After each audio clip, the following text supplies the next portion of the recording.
Hey everybody, it's Damian Cole with Thomas O'Neill here, and we're in Saigon at a coffee shop in District 7, drinking Americanos because we're American. Mm. Actually, I think the Americano originally started in France. Ah, At least I heard it was during World War One.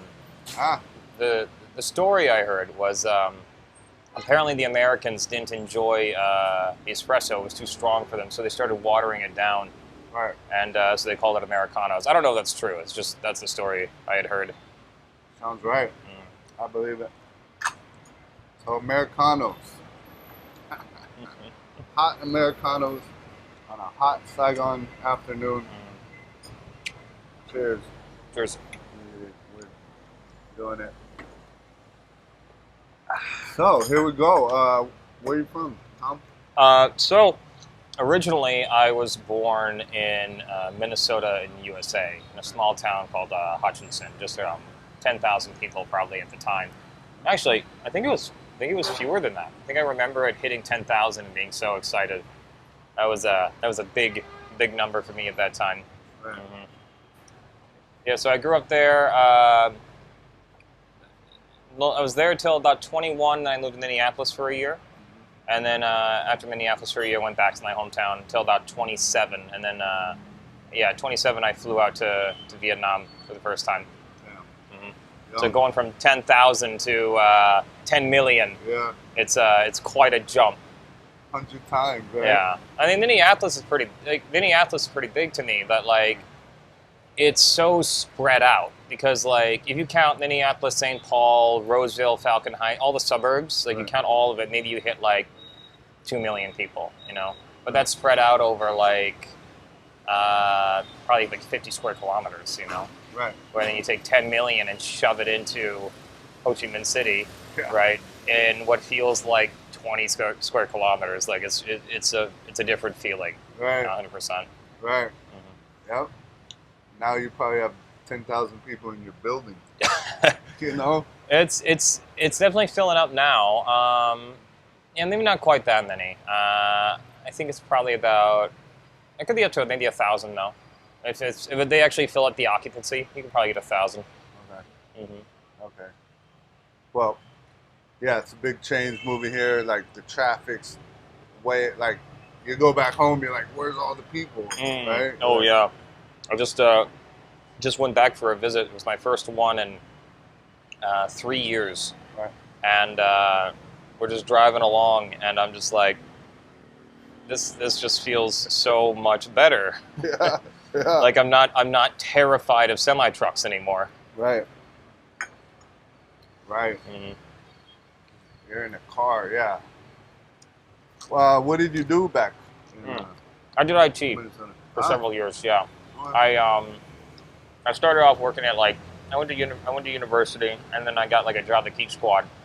Okay. Did that for about a year, fixing computers, Right. and then I ended up getting a job at Staples, working doing remote IT repair, Okay. and I did that for probably about 4 years, going on 4 years, and Right. then the change in management, you just don't enjoy the environment anymore, so you look for something new, and unfortunately at that time, like because I was living in a small town, I was doing remote work, right? So it was affordable making my money at that time, because at the time I was only making like $16 an hour. That doesn't sound like a lot now, but in 2015, for someone who's like 20, 23, 24 years old, $16 an hour is pretty good, especially when your rent's $300. Yeah.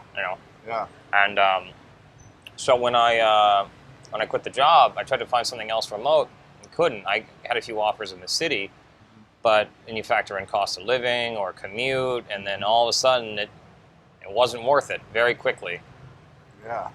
And so after that didn't pan out, I had a friend who was here in Vietnam teaching, and she had come back for a visit. So I went to this party that she was hosting.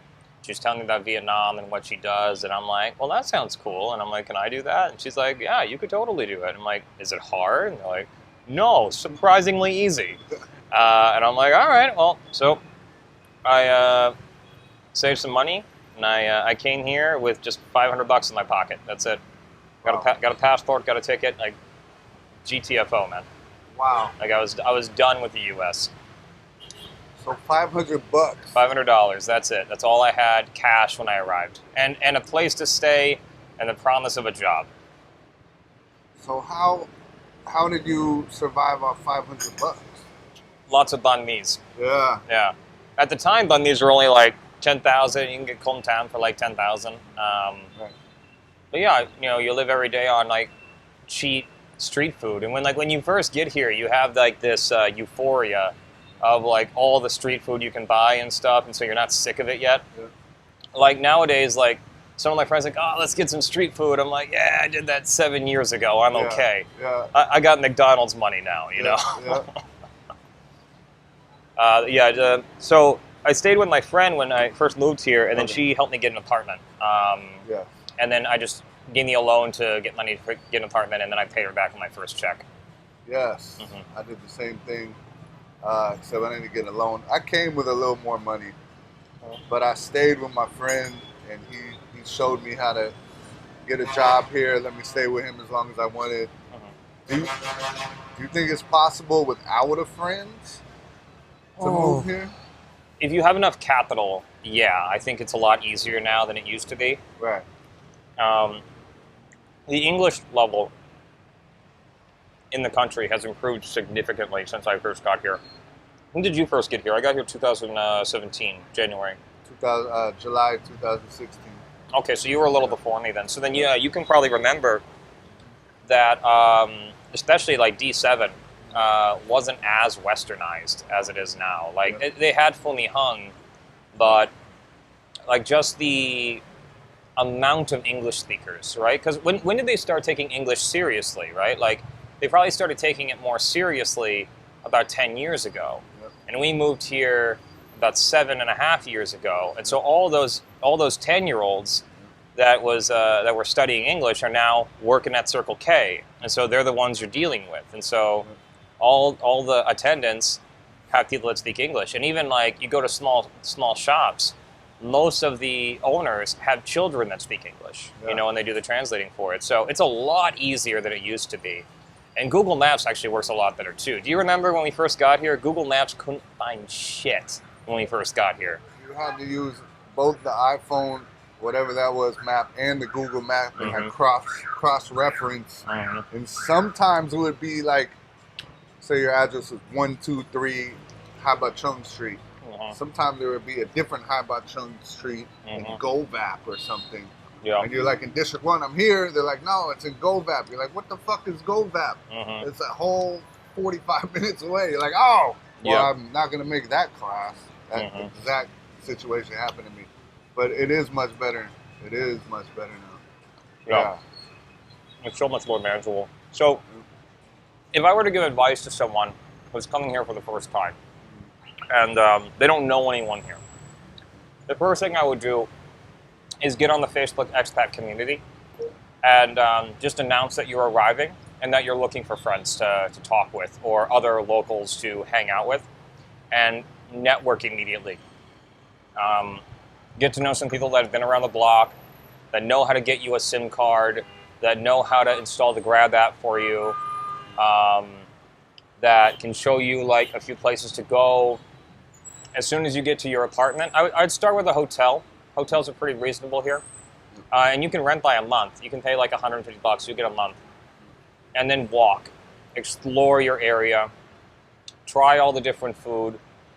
Google Translate's your friend, But yeah, just find some locals. They're all in D1 or on the expat site. Talk to them and just absorb their knowledge and their experience. And like that would be how I would do it if I had to do it again.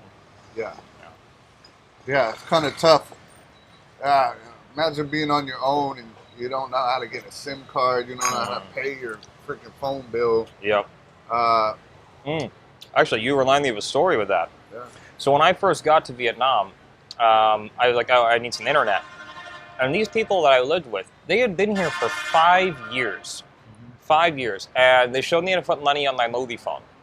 Yeah.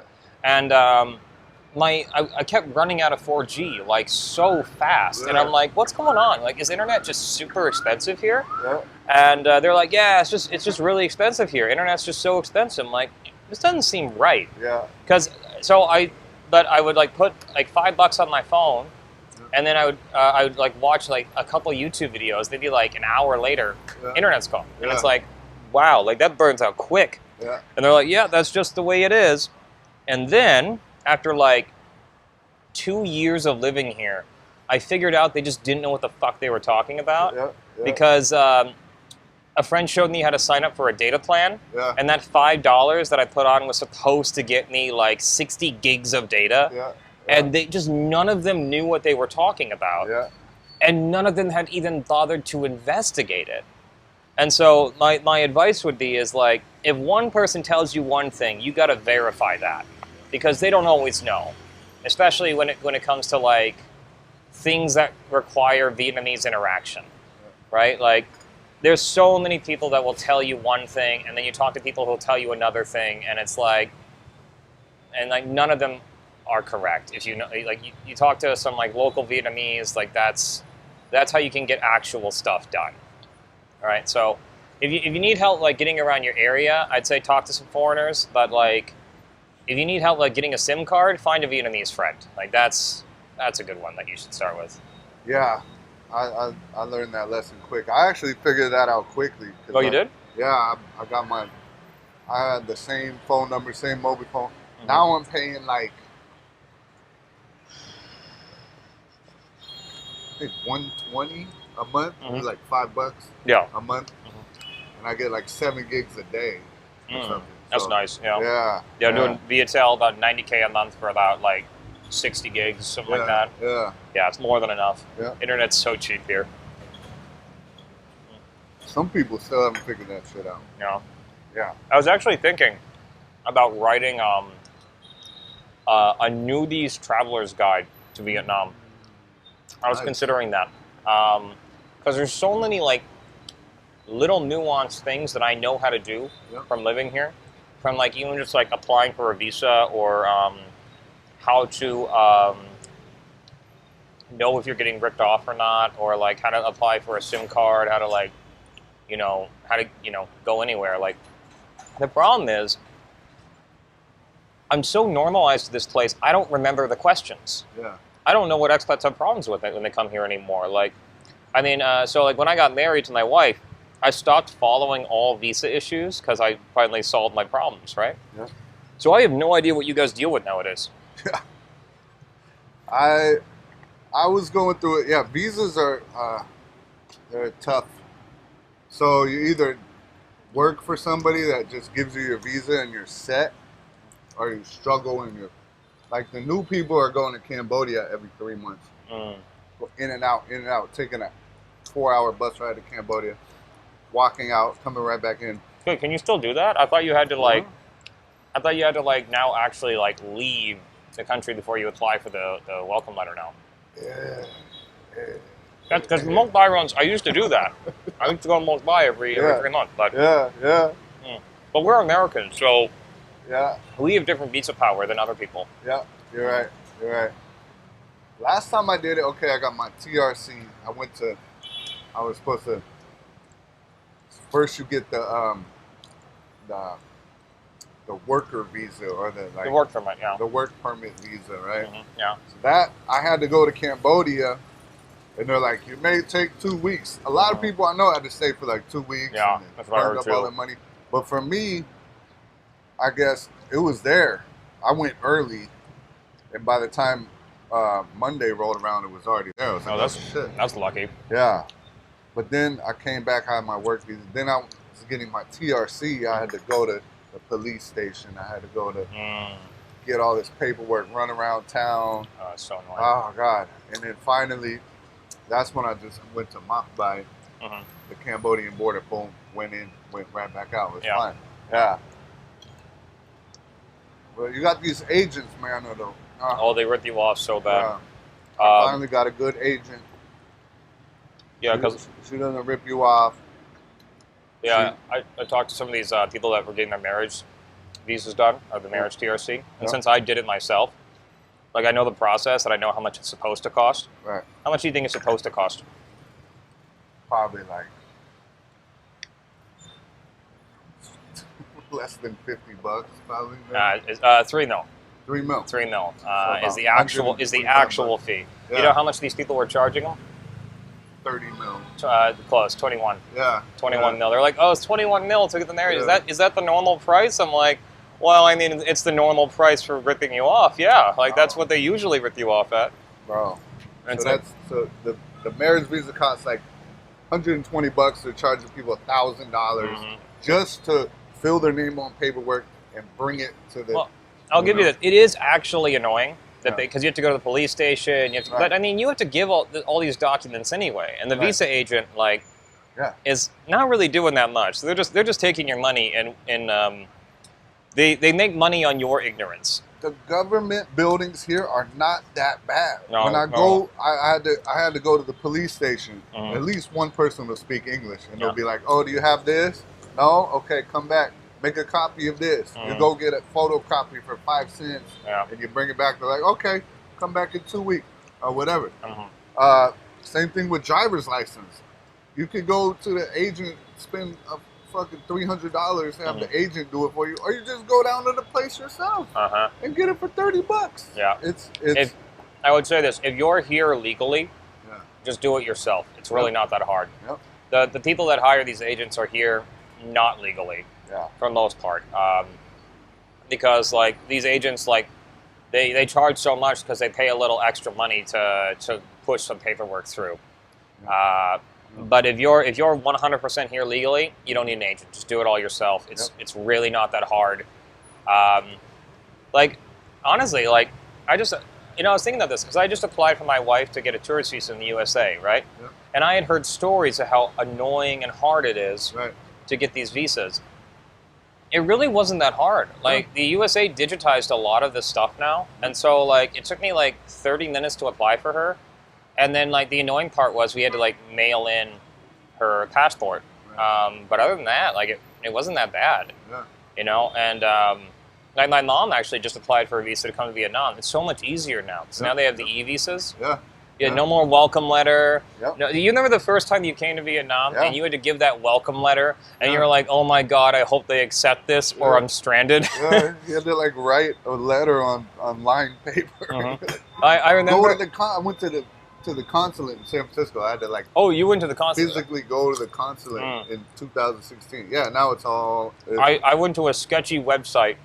That mailed me the letter. They emailed me the letter, and I printed it out. And I remember on the way over, I was flying to Vietnam one way, and I was in Las Vegas on a transfer, and I just switched airlines. And I'm going, and they're like, "Do you have your visa?" I'm like, "Well, I have this welcome letter here." And they're like, "Oh, well, you don't have a visa?" Am I? You don't have a visa? And I'm like, no, I have the welcome letter. And they're like, well, you can't fly there without a visa. I'm like, well, it's a visa on arrival. They give me the visa when I arrive there. And he's like, well, we can't let you on the plane. And I'm like, do you have I want to be a Karen, but I'm like, do you have a manager I can speak with? Because I don't know what you want me to do here. And the biggest thing is because I was transiting through China. And so the manager comes, he's like, what's the problem? I'm like, well, I have a welcome letter that allows me to go to Vietnam, and I get my visa when I arrive there. And they're like, well, you don't have a return flight. I'm like, of course I don't have a return flight. It's a one-way ticket. Why would I have a return flight? He's like, well, you're transiting through China. You need a visa. No, I don't, because I'm leaving China within 24 hours. So I'm transiting with, I'm transiting without a visa. Was it a TWOV, I think it is?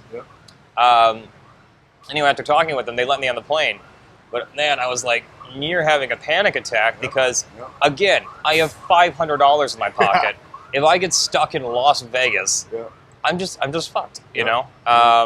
But it all worked out, luckily for me. And getting stuck in China though, that was scary. Oh God, See, I had a return. I bought the whole, but it was an open-ended return, so I could push it back as long as I want. I think I flew China Airlines. But I went through some Chinese city. Was it Taiwan? Was it Xiamen or? I forget. Oh, I forget. But when you get off your plane and you got to go to the other plane, there's a sign on the wall like smuggling of drugs is punishable by death in the ROC. That sounds like a ROC. Yeah, Republic of China, the ROC. That sounds like Taiwan then. It was Taiwan. Yeah, because they're the ROC. Yeah, because okay. they're the CCP in China. Okay.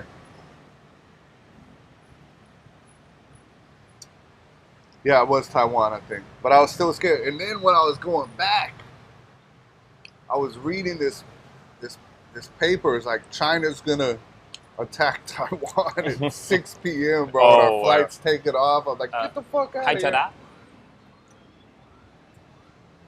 Yeah. Yeah, there's the silicone shield is protecting them right now. Yeah. Like that's keeping them alive. Yeah.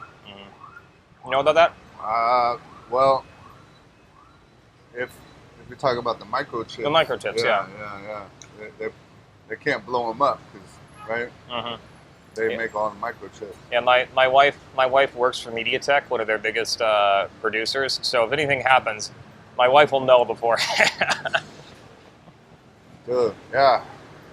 My friend he was living there. Want some shut up? Yeah. You gotta keep cool. There's no water in Vietnam. It's just shut up. Nope. It's good.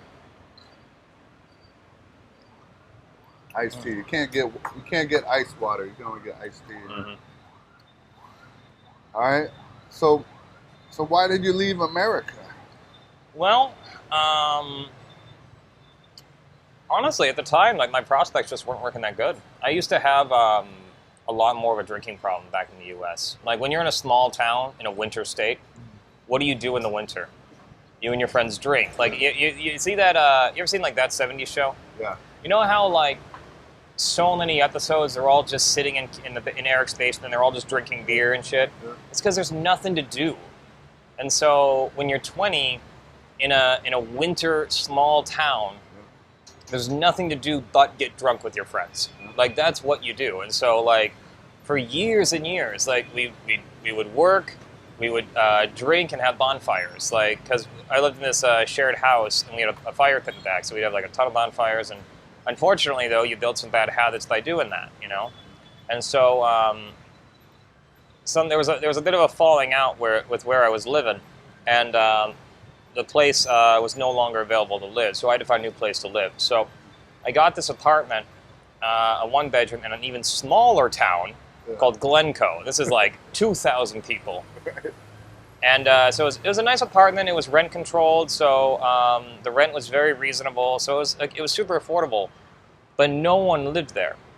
I didn't know anyone in the town. It's a 15-minute drive to my hometown, but you know that eats up a lot of gas when you're living paycheck to paycheck. And so the job I did was remote. And so imagine working from home, doing IT with no one around. Like that's a lot of isolation. Yeah. And so that with the quality of the job going down, the isolation was starting to get a little too hard for me. As like I was getting really depressed. And so I had to quit my job, and that's when I started looking for new work, and I couldn't find anything. So like I was feeling real low at that point. And so, when this opportunity to come to Vietnam came around, like that's why I came with $500 in my pocket. There wasn't anything better, and it's like, it's this or it's nothing, And so I decided to take a chance and gamble on just a fresh start, and I'm very glad I took that gamble personally. Yeah. Yeah, man. Sometimes you just got time to go, and it's a good place to go. Mm-hmm. So you chose Vietnam because your friend was already here. Yeah. Me too. A lot of Vietnamese people are like, "Oh, why'd you choose Vietnam?" And they want some profound answer. And I always just tell them, "Oh, why'd you choose Vietnam? Nepotism." Yeah. You're not special. Don't worry. But it is kind of special. Like, it's easy to get. It is special, but that's not why I chose it. Right. Me too. Now that I didn't choose Vietnam because it's special. Yeah. I stayed in Vietnam because it's special. Yes. I agree. Mm-hmm. I agree. Right. If my friend was in Thailand, I probably would have went to Thailand anyway. But here it's easy to stay, easy to get a job. You Uh-huh. don't need a lot of credentials to be a teacher here, which is what I say 90% or more of expats do here. Teach English. Yeah. The jobs come to you, bro. They're the jobs are looking for you. You don't have to look for a job. They're like, oh, you speak English? Come teach my kids right now. Particularly after COVID. Yeah. When I first got here, people would stop me on the street. Hey, you want to teach English? Like, come follow me. I'm like, all right. You know, I can definitely tell that there's a lot more foreigners in Vietnam than there was when I first got here. Because I remember when I first got here, I used to get stopped all the time for either how tall I was or for how white I was. Like, I was a novelty to them. Right. But now, like, I don't think I've been accosted or stopped in years for my height. Like, when's the last time someone actually bothered you randomly? I'm gonna say Vung Tao. I went I think it was last year. But that's a different. Wait, Vung Tao? Really? They got tons of Russians there. I was at the beach and this guy's just like, hey, take a picture with me, like filming me, like. What about in Ho Chi Minh though? Been a while. Mostly it's just the kids. Hello, teacher. Yeah, usually that. You walk into a store, there's like a little kid, and he's like, hello, teacher. Yeah. Last time for me was I was at Mok Bai. It was my final Mok Bai run, and I decided I started to make Mok Bai more fun. So every time I went there, I'd hit the casino. Yeah. And so I walk into the casino, and I can swear every single person stopped what they were doing, looked at me, and go, cow, cow, cow. Yeah. Like just, and I just go, ah. Cow means tall. Cow means tall. Yeah. Yeah. And I was going, yeah, tall. And they all laugh, it's funny. And then I play Tiger, Tiger Horse, I don't know, some card flip game or whatever. And no blackjack, unfortunately. Oh, yeah, the casinos are a trip out here. Yeah, so how was it acclimating from Minnesota to Vietnam? What was that like? I actually acclimated really easily. I had basically, my life for the last few years had been very dysfunctional, and so the dysfunction of Vietnam was like a symphony to me that I was able to navigate through. Like, I was more in constant states of wonderment than fear. The not knowing what's happening or anything like that. Like, it was very interesting to me. Like when I first came here, and so I've always been kind of a person that can adapt and go with the flow. And so, I had my guide to kind of help me get started, but every single place, I actually had a health tracker. When I first came to Vietnam, I figured out why I lost so much weight. I walked 10 kilometers every day for 2 months straight because I was just exploring. And now I'm obviously used to it because I don't walk anywhere anymore. But yeah, the culture shock lasted a very long time. But yeah, I think I acclimated pretty well. It was something that I had fully embraced.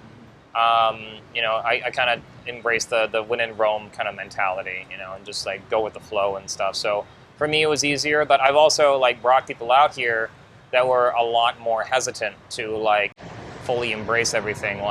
Getting on the back of a motorbike with a stranger, for example, using Grab, that was very nerve-wracking for a lot of people. Or,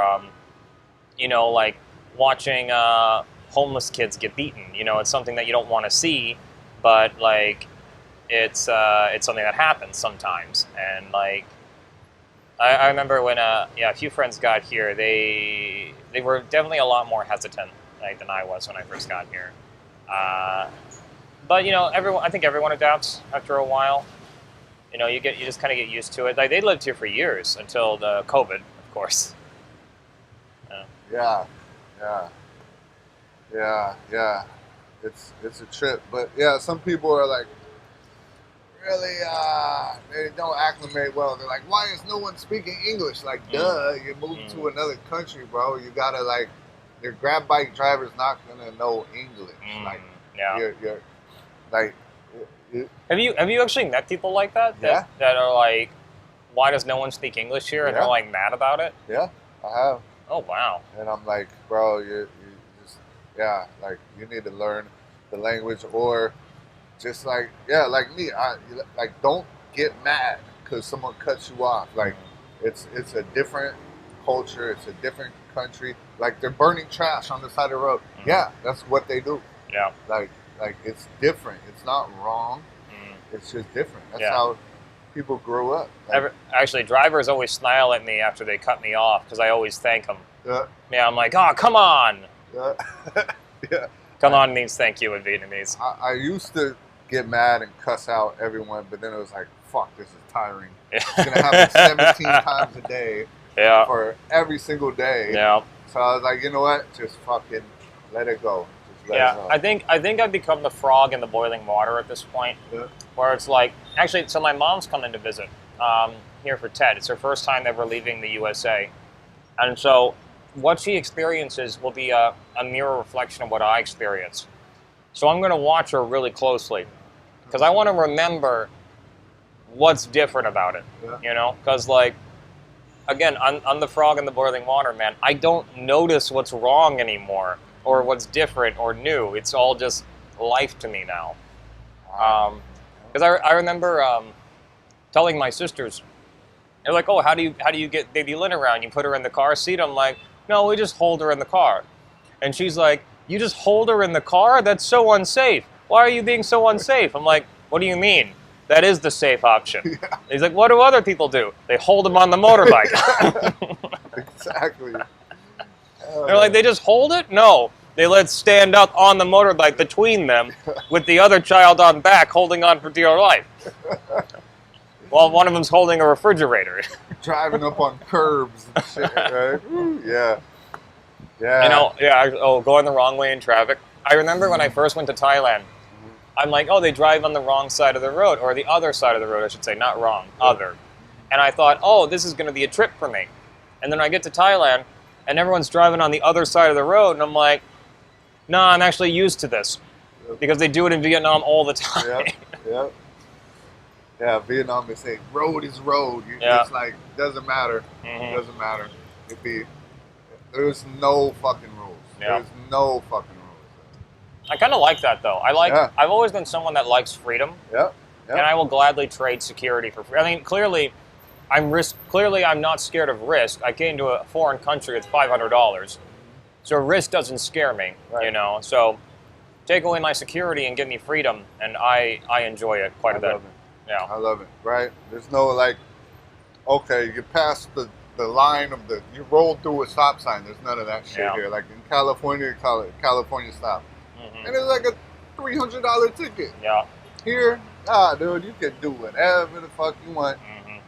Even right in front of the police, they usually won't stop you unless it's fucking that's too much work. Catch day, right? Yeah.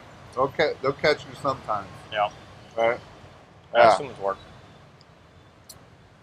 All right.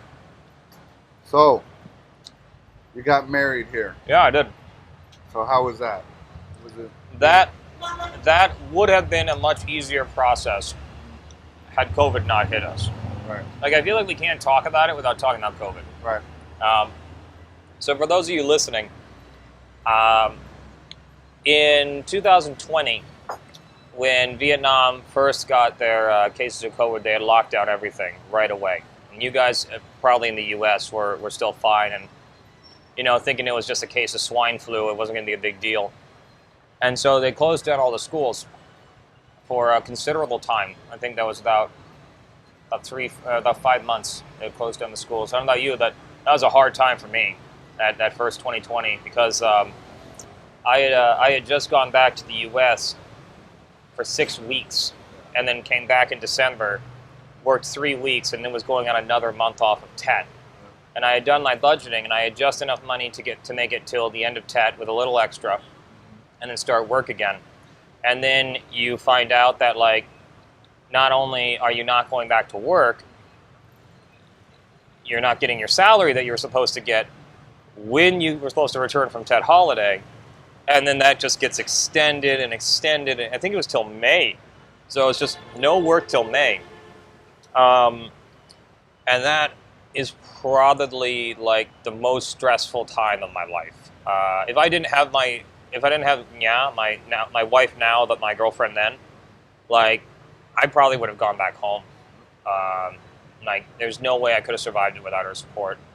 I don't know, it was so bad I started having panic attacks again because like I just didn't know what to do. And so like a lot of us went to online teaching at that time. Like I worked for this some Chinese company. I forget the name, but Palfish.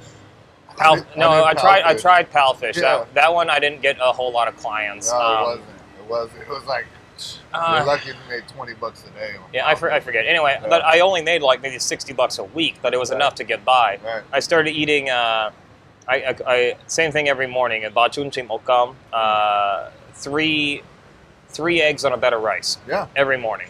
Good. Yeah, and I'd go to the gym. And anyway, so I used that to quit smoking. Actually, I used that time to quit smoking. Nice. I was a pack-a-day smoker for a decade, and I'm like, well, if I'm not teaching, right, I'll lock myself in my apartment and I'm going to quit smoking.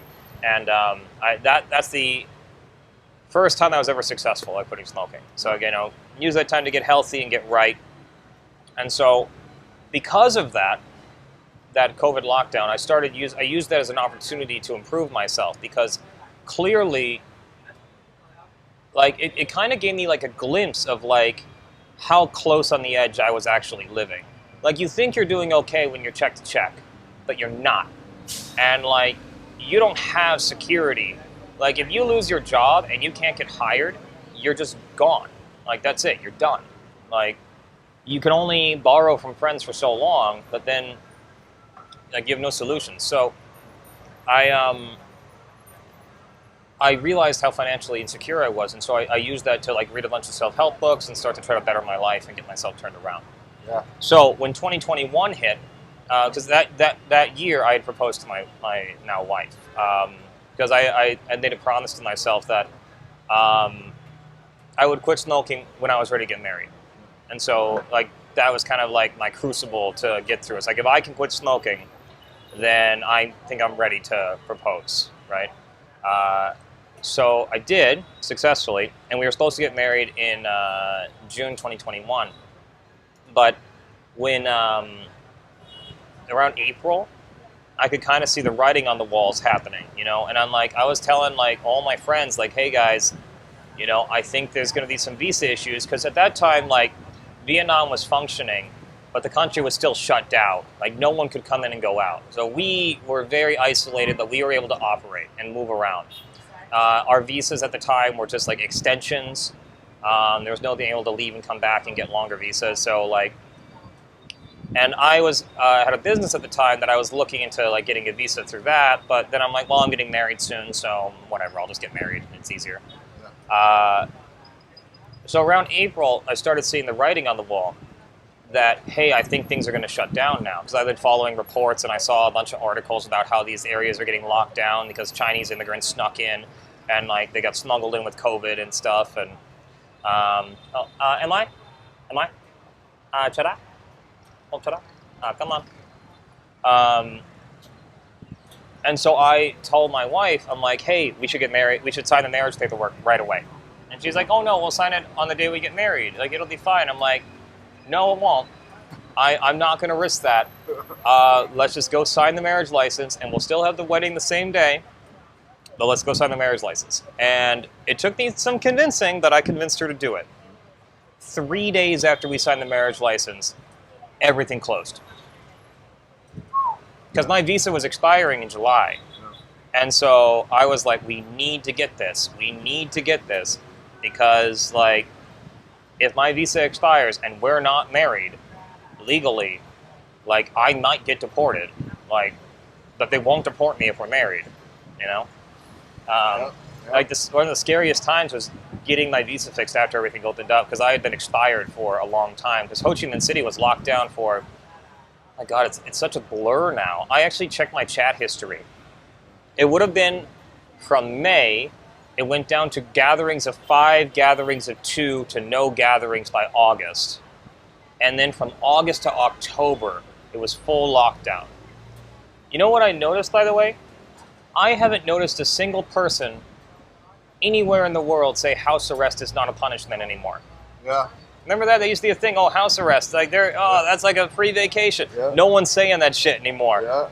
They're like, oh man, I got 6 months house arrest. Yeah, I've been there, buddy. I know. I did it too. It's tough. I did good. But yeah. So the wedding got canceled and pushed back until Christmas. Okay. But you signed the paperwork. Okay. We had signed it right away, but then like one thing that was tricky was because we were locked down.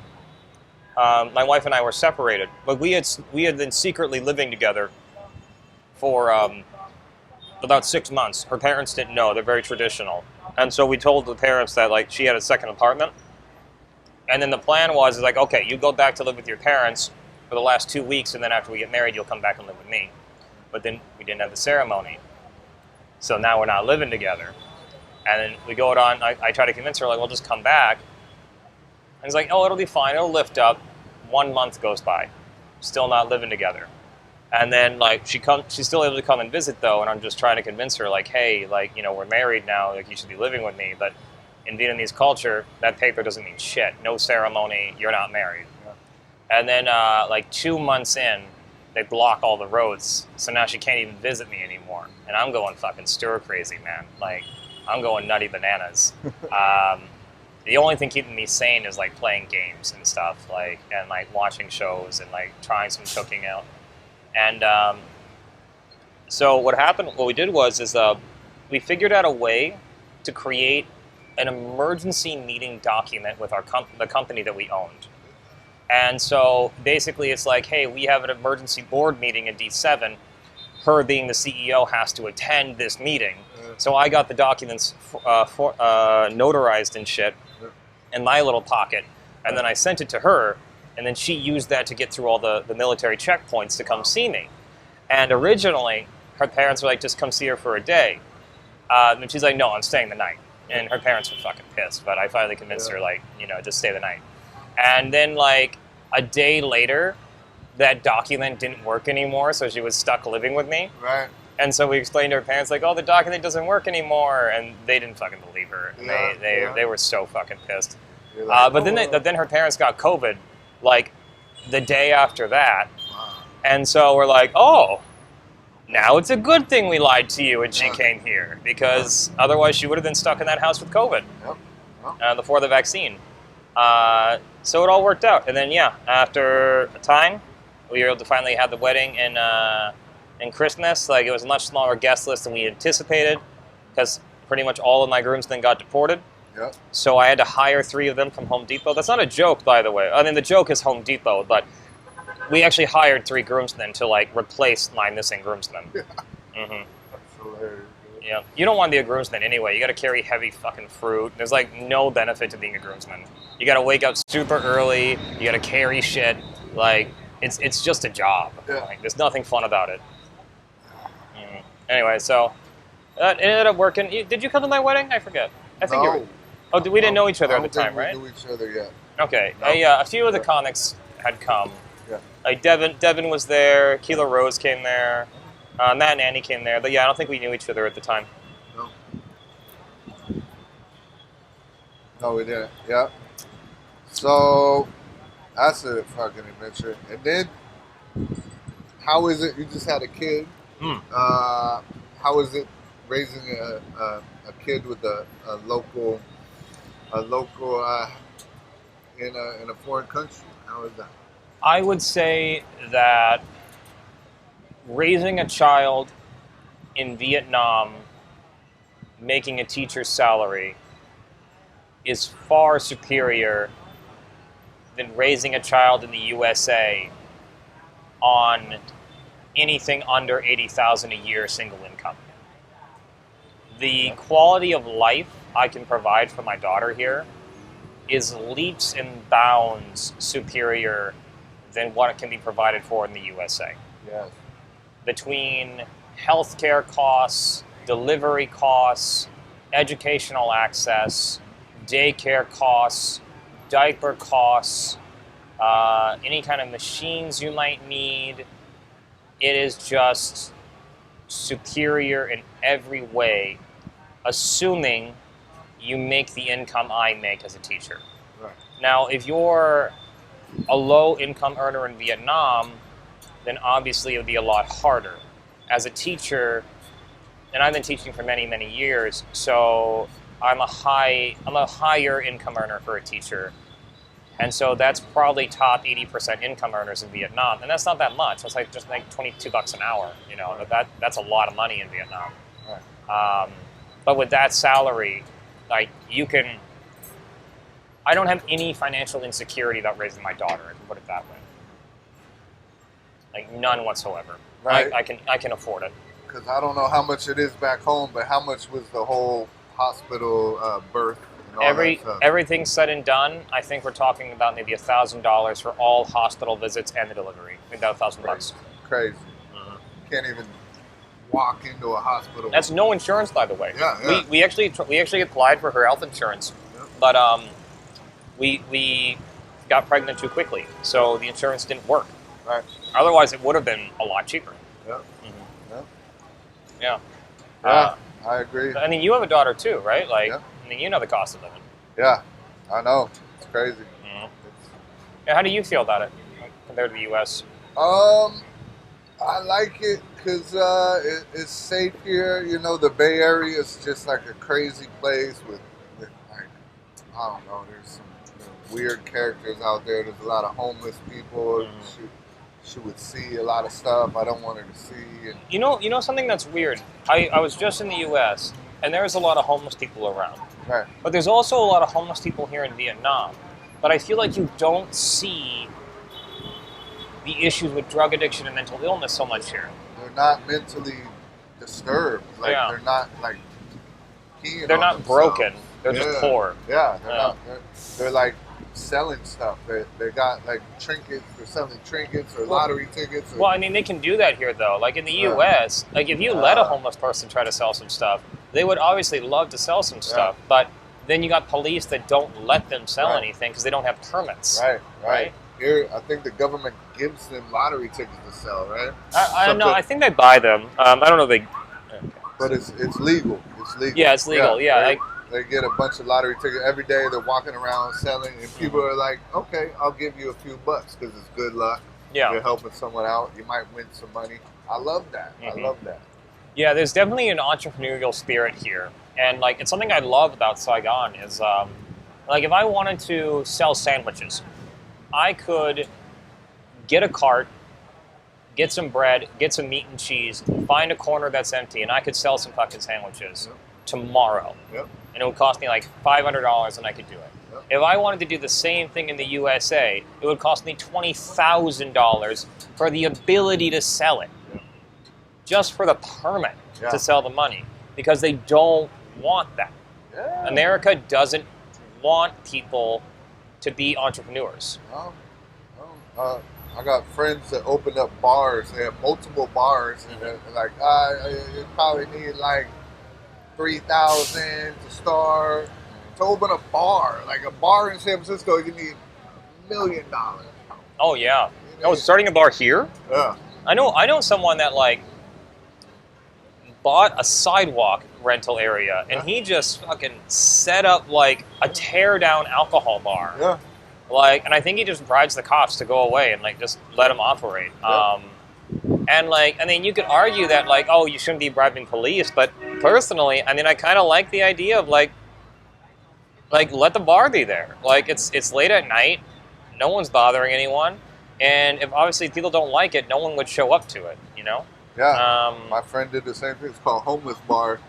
That's a great name. And he just set up on the side of the road. Now he has like 3 or 4 bars, making a lot of money, man. He's a local dude, young, in his 20s, killing it. So what kind of business did you start here? I had a motorbike rental company that I started off called Omni Rentals. And you got an actual permit from the government? Yeah, How much was that? I think it was like $800. Okay. Yeah, so I had it with my wife now.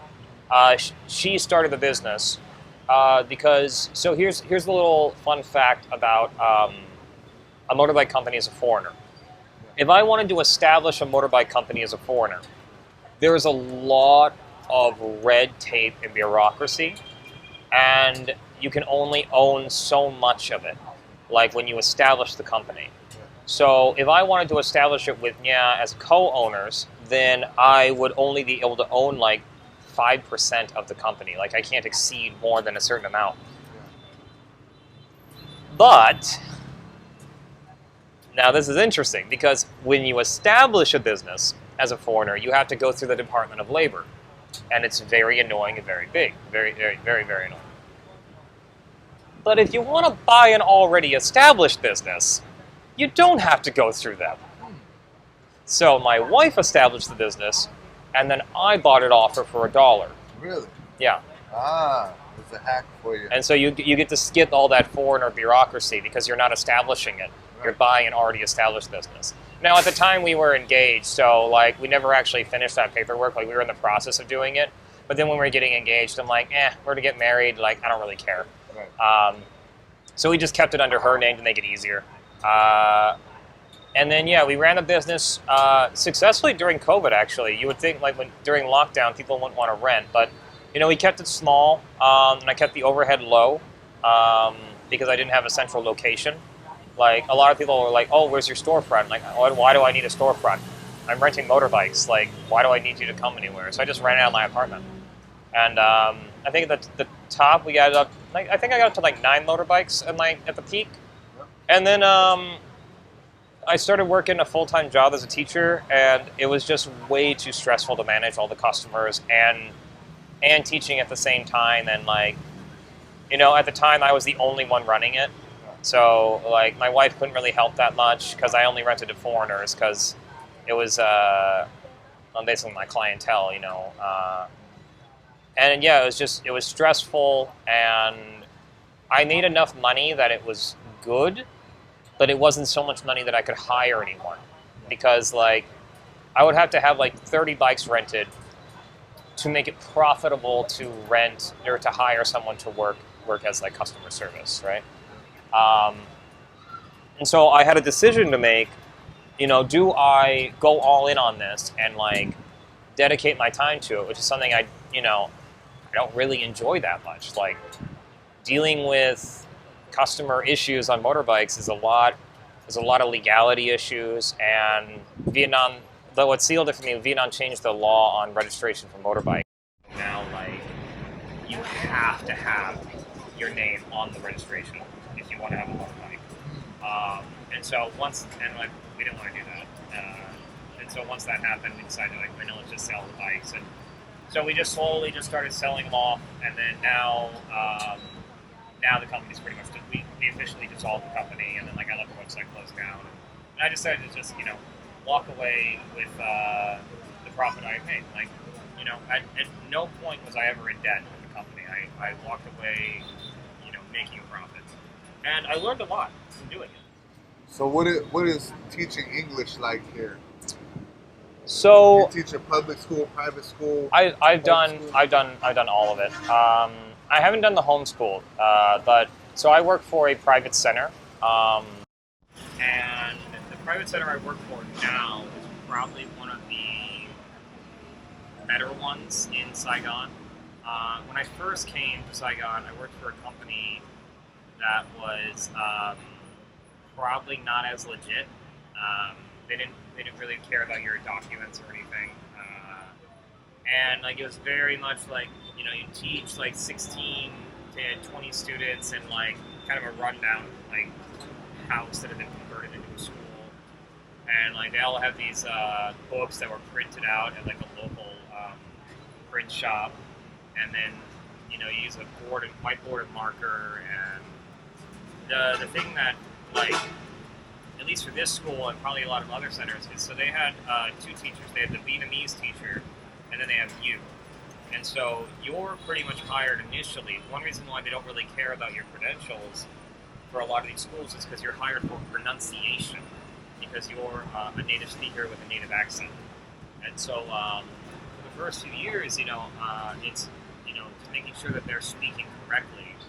And then but I don't like doing boring things, so I obviously want to get better at being a teacher and learning how to teach the grammar and learning how to teach in different ways and learning how to gamify things. And so I did that job for about 4 years, and then when COVID locked down the second time, then obviously I had to find new work, and so I found some remote work during that time. And then after that I did public school a couple times, and now the center I'm working for is more high tech. So now we got you know, all the kids have tablets and they have smartboard and like it's a lot more gamified and I think like current experience now is like the best teaching experience I've ever had. Like in the 7 years of teaching here, like the kids are, you know, dedicated to learning. You know, the technology we use is really nice. Like there's no Vietnamese teacher. It's just me. They're my students, right? Like it's interesting because like I went 6 years teaching, and I didn't really know any of my students, like because they move you around a lot at these centers. Like you're never at the same class twice. They just keep moving you around because they have staffing issues, and so you never actually get to know your students or build any rapport with them. And like now, I have 110 students, and I know every single one of their names. Yeah. You know, and you know, I know what they like. I know their hobbies, and so I've never felt more connected to my class than now. And so I would say, like, if you're going to be a teacher here, if you just want to come to Vietnam and teach to make some money so you can go out to the bar and drink and have fun, then yeah, one of these, you know, centers that doesn't really give a crap, it's probably for you. It's fine. Like, you go there, you work, you go home. Like, you don't have to care about it. But, like, if you want to teach as, like, more of a career, then one of these more higher up centers is probably the place for you, where you actually have to give a shit about your job and give a shit about your students and like just care, you know. But there's a lot more responsibility that comes with that too. Like my first job I came here, like if I was hungover, I could just call it sick. Yeah. You know, I can't miss work. I feel guilty if I miss work now because the software we use is proprietary. So like if there's no cover, the class is canceled, and then parents are pissed and shit. So like there's a lot more focus on you to be a responsible person. You know, so I would say it kind of depends what you want. You know, if you want to just like I know a lot of guys that came here, they just want to go to the bar at night, party and have fun and just survive in Vietnam. And it's like, you want to do that? Yeah, public school, just show up hungover, do your job, go home. You know, but if you want to make a life here and like you want to live here long term, well, that's not a great plan for long-term success in Vietnam. And I would say that if you have no practical experience, that's a great place to get the experience you need to then go elsewhere that will allow you to utilize your talents more. Yeah, I guess that's what I was saying. Okay. So, Tom is also a comedian, along with me. We do shows in Saigon. How do you like the comedy scene here in Saigon? So there are two comedy scenes that I know of in Saigon. There's pre-COVID and there's post-COVID. So pre-COVID, when I first got into it, was 2019 is when I started doing comedy in Saigon. I had done a couple open mics prior in the USA, but maybe like 3 or 4 open mics in the USA. I was driving to Minneapolis from like where I was living. That was, you know, an hour drive. Just do an open mic for 5 minutes. It was a lot of work, you know. So I started with an open mic in 2019 at Tippy's, actually. That was my first one, like, going up here. Oh, actually, no, that's not true. Technically at Lost Boys, I did do one little open mic there. And I did okay. And then, I did it at Tippy's, and then, everyone was, like, very supportive when I went up there. So I went up there, no one had heard of me, and I just did 5 minutes of, like, the set I had in the USA. And, you know, it's okay. I look back on that set now, and I cringe, like, because, like, my stuff now is so much better than back then. Like, back then, like, it was so edgy just to be edgy. Like, the transitions weren't very good. Like, the LPMs weren't very good. Like, you know, I know so much more now. So, but then after COVID happened, 90% of the comedians left because because you know you couldn't survive here without, you know, proper visas, and so I call it the purge, and so like we're the survivors. And there was a time after COVID where the comedy scene was like 6 of us. It was like 6 people who survived, and like you got to thank people like JK and Neil for keeping it alive, because like honestly, if JK and Neil weren't doing mics and weren't hosting it and trying to keep it afloat, like the comedy scene, honestly, it could have died. Yeah. And then, like, I don't know, I don't remember if Ankita and Kirk were doing shows at that time, Right. but I don't think they were. I think it was pretty much just Indica was like the last haven of doing open mics. Yeah. And so, you know, it took a while, but then you started getting like new comics coming in. Like, started seeing you come into the scene, started seeing like Matt Tran come in, doing really good. I don't remember if Jack did comedy before COVID. I don't remember.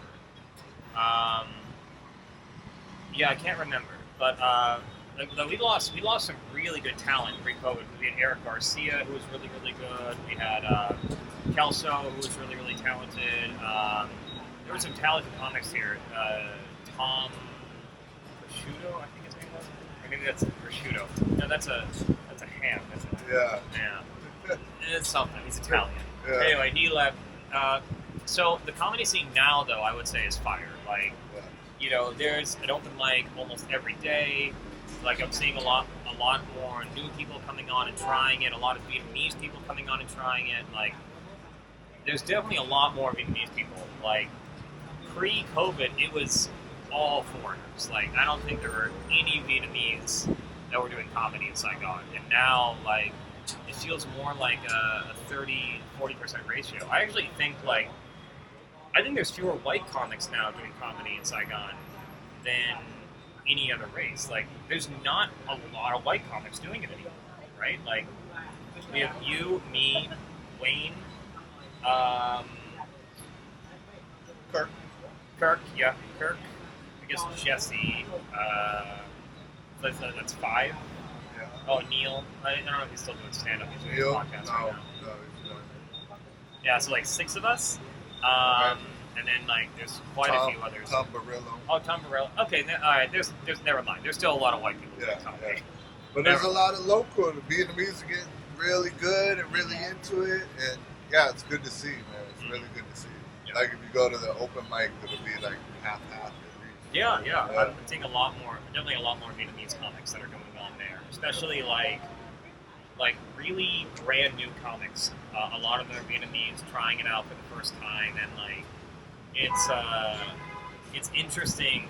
I really like watching brand new comics. You know, like it's like watching a window to how you used to be, and like there's this thing where it's like they're so nervous when they're up there, and like their timing is not very good, and their jokes are like 1-minute setups for like one punchline. Yeah, Like, and I'm not blaming them. I used to do that too. Yeah. I looked at some of my old material, and it took me like a minute to get to a punchline, and then yeah. there's no follow-up. Yeah, you know, yeah. and it's like, it's so bad at the time. But you know, looking at it now, it's like it's really fun to see. So I'm really happy that the scene is improving so much. And like, one thing I would say about being a comic in Saigon is you actually have a little bit of an opposite problem as the USA. So in the USA, like in California, like people will fight to get 5 minutes of an open mic. Right. You know, like I think Matt was telling about the Kill Tony podcast. There's like 200 people that show up just to try to get that 5-minute set. You know, Yeah. so like if you want stage time in Saigon, like you can get stage time. Like maybe you won't get a paid show right away, but you can come to any night. There's five nights, a week. You need 25 minutes of stage time a week if you want to, and like practice your set, practice your 5 minutes, and like that's the thing that's really hard to get in the USA. Like even if you're in like a major city, you know. And so like I heard these comics in California, they'll do the same 15 for years because they have because always new people that cycle through. Right. But here we have the opposite problem. Right. Because a lot of our customers are repeats. And they're expats and not tourists. They live here. The last show I did at Koi, that you and I did, I did a survey. I think it was like 95% expats. Yeah. Like one tourist. Yeah. And so you have the opposite problem where you feel this pressure to always make new material. Right. And so if you're not... That'd be good. I mean, it definitely pushes you to be better. Yeah. Which is why I wanted to do the clip idea, where it's like, well, since we have to make new material anyway, why not record that and then they can burn it, burn that new material if it's not that big a deal, or like if you're just doing 30-second clips, you could like I got this really good one-off joke. You want to hear it? I thought of it the other day. Okay. So we're both dads, right? Okay. Here's my dad joke for you. You ready?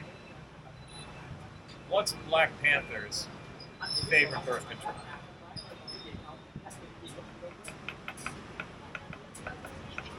I don't know. Well, condoms. Beautiful. Yeah. Yeah. I think this scene is really cool, and you could put on a show. Oh yeah. Whenever you want. Like I could walk inside this restaurant right here and be like, "Hey, can I do a show here next Saturday?" And they would be like, "Yeah, why not?" Oh, that is actually That is there's a lot of truth in that. I've hosted. You've hosted a lot more than I have. I've hosted 3 shows in Saigon, and it's just because all the venues are owned by local people. Like you're not 2 steps away from usually the owner of the establishment, or at least someone with power. So you just walk up to it and say, "Hey, I have a show idea for you. Here's the revenue I can bring to the show. Here's our expectation. Here's our expected guest list. What can you bring to it?" And you just work out a deal and you do a show. It's like it's really quick. There's no bureaucracy. Like it's that backroom handshake kind of deal that I really like it. So like even if you're a new comedian here, maybe no one's booking you for a show. There's nothing stopping you from just hosting your own show. Yeah, I've done it. I've gone to restaurants. I've gone to bar. I've walked in a bar like, "Hey, can I do an open mic here?" And they're like, "Yeah." It didn't work out. And well, I moved to the next place. I went to another place. They're like, "Yeah, let's do it." You still doing the Wednesday ones? No, that one's done. But they just opened 7 Bridges. Just opened a brand new spot right on Hamachun. So right downtown, walking, tons of traffic. I'm gonna do like a monthly show. The weekly shit is just too much. It's a lot. It's too much. I'm gonna do a monthly show. I already have my monthly open mic. So I was doing 2 open mics once a week, and then once a month. I was like, I got too much shit to do. Can't do that. So I'm gonna do like a monthly show there. It's a bigger place. It's gonna be nice. Yeah. Is that where you practice your crowd work? Yes. Because I was actually thinking I kind of want to host an open mic, but I want to work on my crowd work. Yeah. And like being a host is like the place you can practice it. You know. Ask JK the host. He's out of town every so often. He lets other people host. He let Jack host, Matt host. Yeah. Jeremy, whoever. Yeah. Yeah, I would let you host, but I don't have one anymore. Yeah, no, I've been considering it. It's just with the baby right now, it's really hard to get away. Because the wife needs me at home right now. Me too. That's why I can't do it every week. I want to spend time with my kid. Yeah. I'd rather be riding bikes. But I go too long without comedy. I'm like, you can feel it. Yeah. You get all these jokes ideas from your life that you write down. It's like, I gotta say this in front of someone. Yeah. Oh man, you get this build up of material, and you know what? Here's the thing I think that it's something I see at least when I go to the mics. You have people that go to the mics every day, every week, and they're still working on the same 5 minutes, right?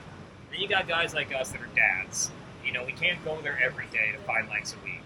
But what we get in exchange is we get that long little break where we get a whole bunch of new ideas coming out. So when you and I hit the mic, it's usually 5 minutes of new material. And so I feel like people don't get sick of us when they come show up. It's like, oh shit, Tom's here, oh shit, Damien's here.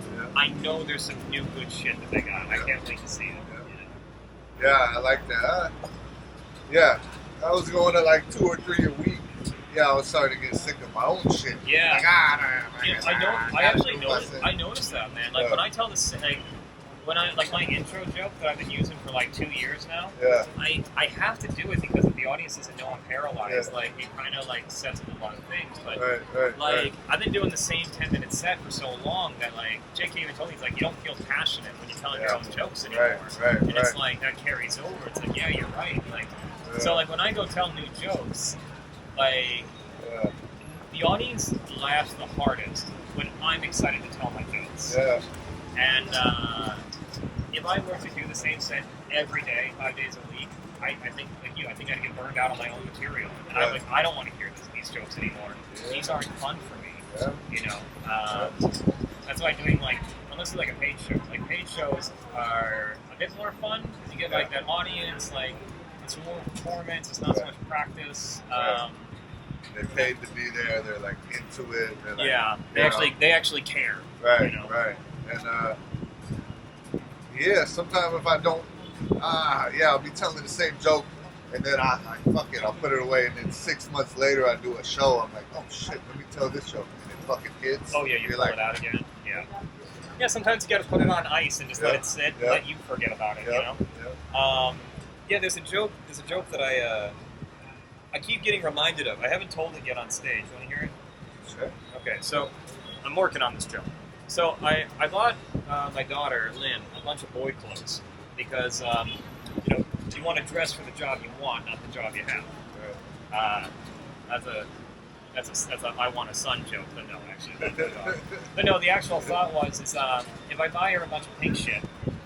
One, I don't want to like pressure my daughter to be like gender stereotyped into a color. Right. If she wants pink shit when she's older, I'll buy her pink shit. Right. But I don't want to like force pink shit on her because she has, because she's a girl. Yeah. And I don't want to force blue shit on her. So I might do gender neutral stuff, right? And by the way, thank you for all the clothes that you gave us. We've been using them. It's awesome. Always get hand-me-downs. I might have another shipment for you. Oh, that'd be great. I might have. So. Now here's the joke idea. Is when Lynn was first born, because I bought her gender neutral clothes, she kept getting mistaken for a boy. Yeah. And it's like, oh, this is your son. It's like, oh no, it's my daughter. And you're like, oh, I'm sorry. And it's like, it's okay. It's like, oh, it's a boy. Oh, how's he doing? It's like, oh, it's a girl. And they're like, oh, well, why isn't she wearing girl clothes? I'm like, because she doesn't care. Like she's a baby. Yeah. Like, do you want me to put her in girl clothes for you? Because that's what you're expecting, right? And then, but here's the thought. It's like, my wife asked me, do you ever get mad that people misgender our baby? And it's like, no, not at all. I don't care. It's like, oh, why don't you care? I'm like, he, she. After 4 days of no sleep, it becomes it really fast. I'm not changing it. It's your turn to change it. I get it. Yeah, it's not going to have such a long setup. But Right. That's the idea. Yeah, that's good. Yeah. My daughter doesn't care. She saw this red motorbike. She's like, I want that. This is a police motorbike. I'm like, I'll buy that for you. She's been riding that thing forever. Yeah, it's 2024. Fuck all that shit. I was thinking about it, like, because to me, like, when you hear the word girl, like, that's a girl. Right. To me, what do you think of? I think of, like, long hair, maybe, like, a frilly dress, playing with dolls, like, that's kind of what I think of when I think of girl, right? And then I look at my baby, and I'm like, it's a baby. Like, I actually looked it up. The word it can be used for babies in the dictionary. Like, it's not considered insulting to call a baby it, because they don't display any gender qualities. Like, they're potatoes. They don't have a gender yet, Like, they obviously have sex. Like, they're male and female. But no, these people that, like, are over-obsessive about, like, oh, you gotta make sure she wears pink, or you gotta paint the room pink. Like, I don't know. I just don't buy into this shit anymore. My daughter likes Spider-Man, Pikachu, and My Little Pony. Yeah, like whatever you want. Actually, I know a lot of guys that like all three of those too. Yeah. They're called bronies. I like My Little Pony. Yeah, we've been watching a lot of Bluey. Okay, Bluey. Yeah. Love I think I know that one. Yeah, watching Rugrats too. You ever watched the Rugrats? The original. Yeah, I found this. You might like this website. It's called WCO.TV. Ad-free cartoon, any cartoon you can think of from the 90s up to modern day. They have all of it on there. Thundercats. They have Thundercats. They have cartoons, anime, and animated movies, all for free, just on there. WCO.TV. Amazing. It's where we've been watching every episode of Rugrats right now. No advertisement, no bloatware. It's great. They also have, they got Rugrats all the way to Bluey. Like, they got all the episodes of Bluey on there too. That's cool. I'll text you that That's the best website. thing about having a kid. You can watch all these old. We watched the original Ghostbusters the other day. like I'm just bringing back. I'm like, you have to watch this. And they're like, oh, that's not scary. I was like, I was scared shitless when I was a kid of this. And they're like, that's not fucking scary. I'm like, oh. Yeah, We're gonna go through all the classes. Oh yeah, your daughter's like, Dad, this isn't scary. I just saw ISIS behead a gay person. Like this is nothing. Exactly. On that note, this is it. Thank you, Tom, for coming on the show. Appreciate it. Like, subscribe, do all that. If you want to see me, I do comedy in Saigon. Thomas O'Neill. If you ever go to a comedian show, just request me, and then the JK or the promoters will pay for the next one. Yes. But I'm on Facebook under Thomas O'Neill. If you want to find me, anytime I have a show, I do posting. So put your links in the description. Okay, thanks for watching, everyone. Later.